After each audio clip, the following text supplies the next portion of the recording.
These are the stories we're tracking, and joining us to make sense of these stories, we have Gamaliel Tanimomo, Public Affairs Analyst.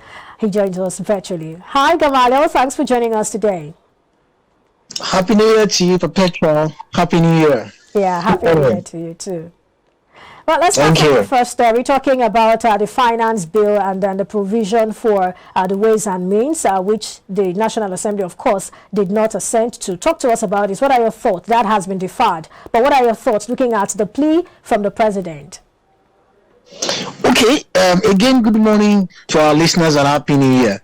I am excited, at least for once, the National Assembly has the balls to rise up or to stand up to the executive. Because the whole essence of governance is that we have some checks and balance. The executive needs to be put in check, and that can only happen if the executive is aware of its responsibility. So I think that is a good step in the right direction. Earlier on this morning, I checked my Instagram page, and I saw a cartoon on Business Day Instagram page where the Senate and the presidency were trying to stuff a supposed box that had budget, and the box was almost tearing apart. I mean, it is hilarious, but that is the truth about it. Our debt burden is increasing. We're using a humongous amount for debt servicing, and no one is saying everything.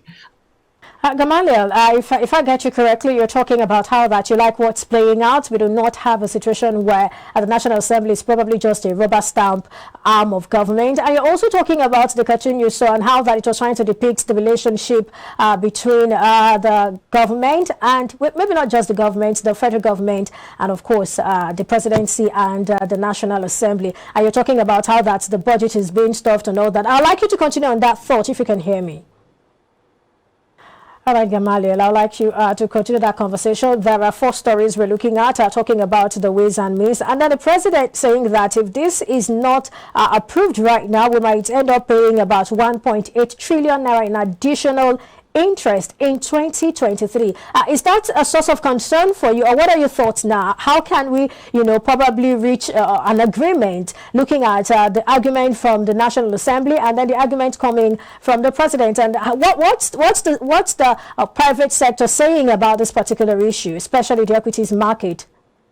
Okay, so I think that to a large extent we need to harmonize our views and our thoughts on this issue. Right. Lending is not a problem, but the question is the revenue model. Do we have what it takes to fund this debt? I mean, as it were, this is going to go for another 40 years, as it were. So it means that come 2023, which is election year, the incoming government, if it is not the APC government, will inherit a debt burden.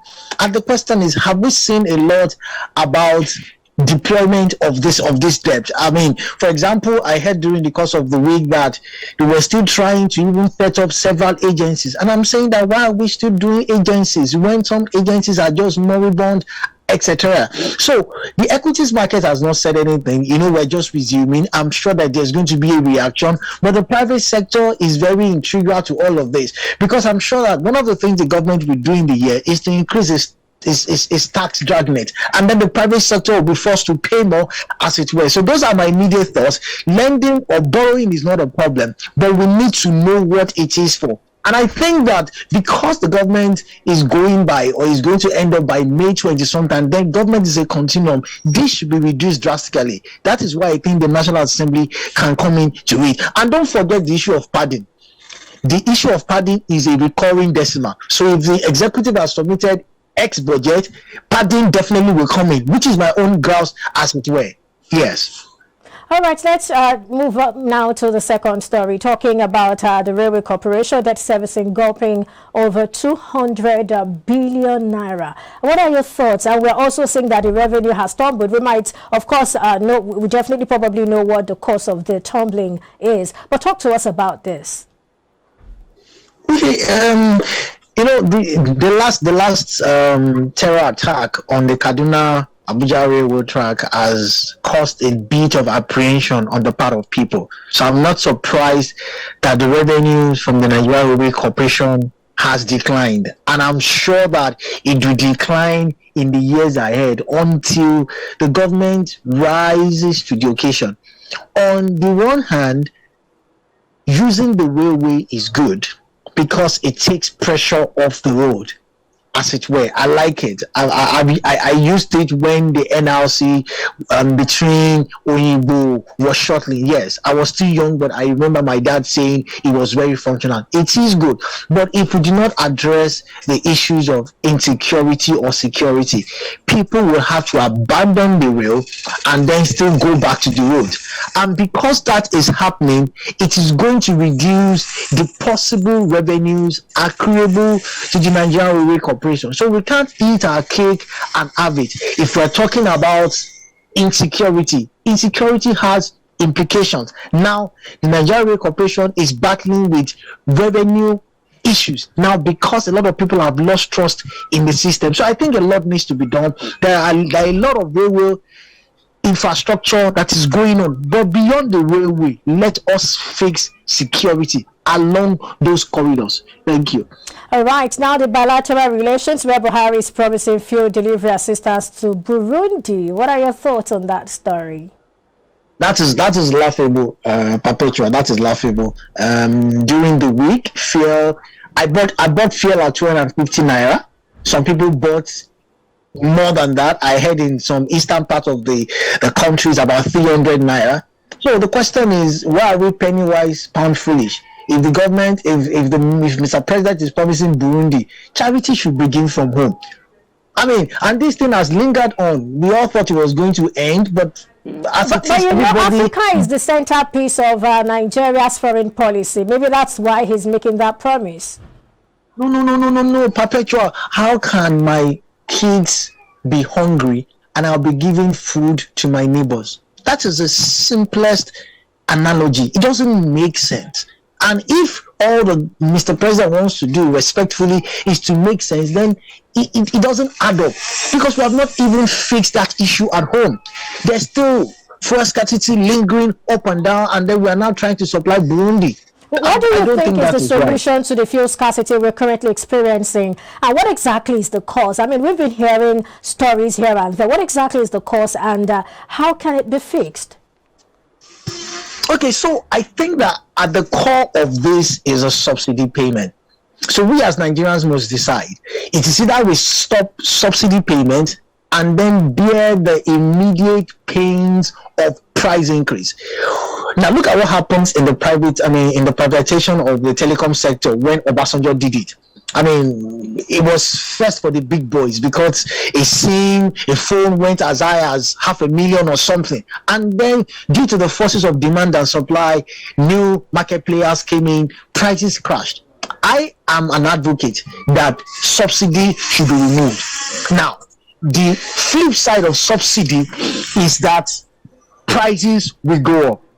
And it's going to be a free market. So some of us will buy for 250, some of us will buy for 300. But with time, the forces of demand and supply and the entry of new market players will stabilize prices. So I think that subsidy should be removed. Prices will go up. It will have ripple effect on foodstuff, on this, on that. Sadly, salaries will not be increased. But I think that is the way forward. That is the way forward. Are you confident that? All right. Are you confident that this will be done by second half of this year, 2023?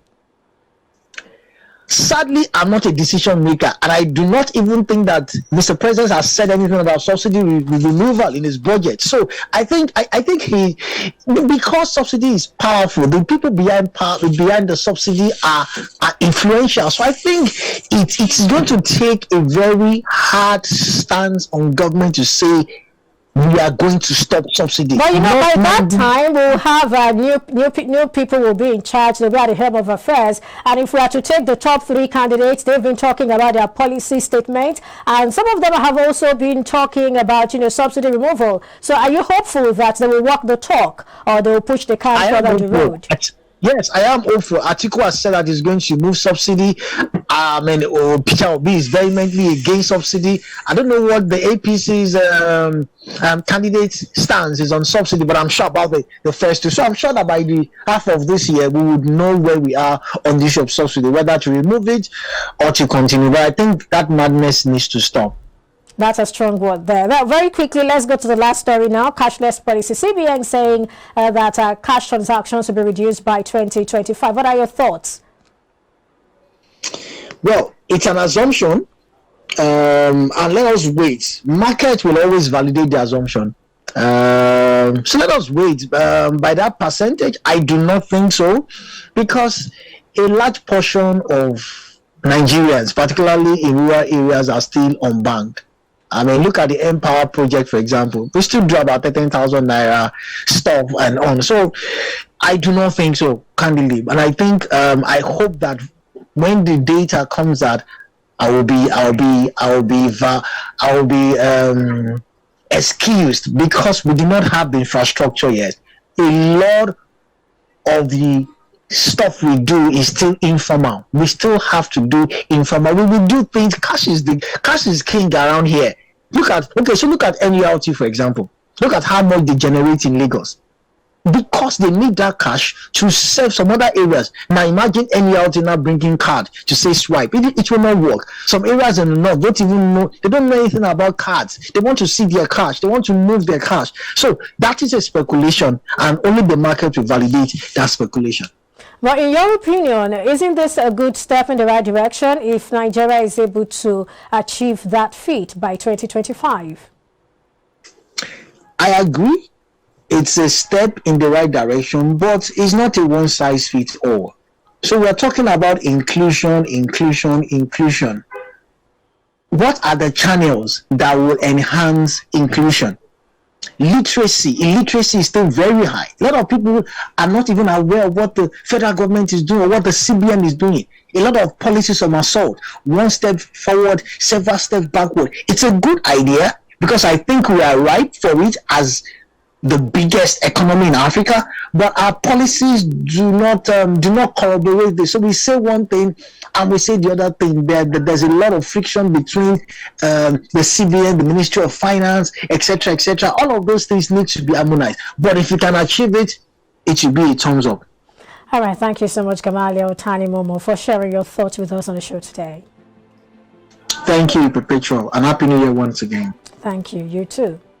We've been speaking with Gamaliel Tanimomo, public affairs analyst. Still to come after the break, stock market starts 2023 positive as investors gain 187 billion naira in the first trading day of the year. We'll take a closer look at the 2023 budget and its impact on the equities market as President Muhammadu Buhari signs the budget into law. Details shortly.